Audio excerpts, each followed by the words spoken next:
Single and Single. Written and read by John le Carré. Side 1.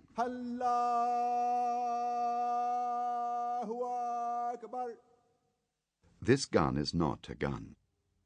Or such was Mr. Windsor's determined conviction when the youthful Alex Hoban, European Managing Director and Chief Executive of Transfinance, Vienna, St. Petersburg and Istanbul, introduced a pallid hand into the breast of his Italian blazer and extracted a slim blue-black automatic pistol and pointed it at the bridge of Mr. Windsor's beakish but strictly non-violent nose.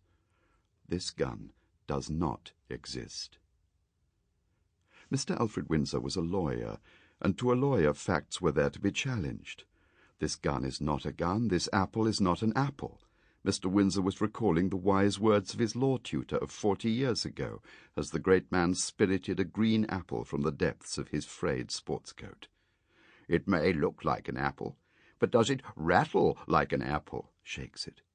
"Does it cut like an apple?" hauls an antique bread knife from a drawer of his desk, strikes. Apple translates into a shower of plaster. From his tutor's apple, it was but a blinding flash of sunlight to his greengrocer in Hampstead, a cheery, unarmed apple purveyor in a jolly apron and straw hat, who sold, as well as apples, fine fresh asparagus that Windsor's wife Bunny liked, even if she didn't like much else that her husband brought her.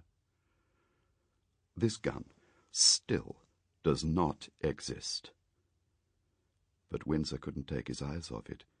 He had never seen a gun so close.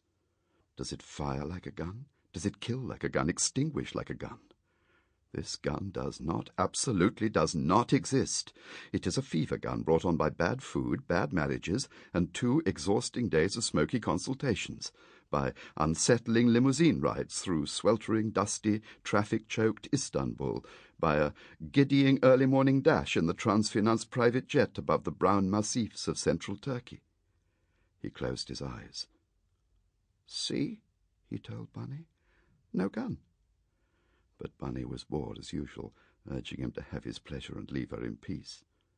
So instead he addressed the bench, a thing he hadn't done for 30 years. "My lord, Windsor accepts that he was mistaken in suggesting that Hoban brandished a gun during a sight conference in the southern Turkish hills." And after that he addressed his chairman, managing director, and Svengali for the last 20 years. Sample complete. Ready to continue?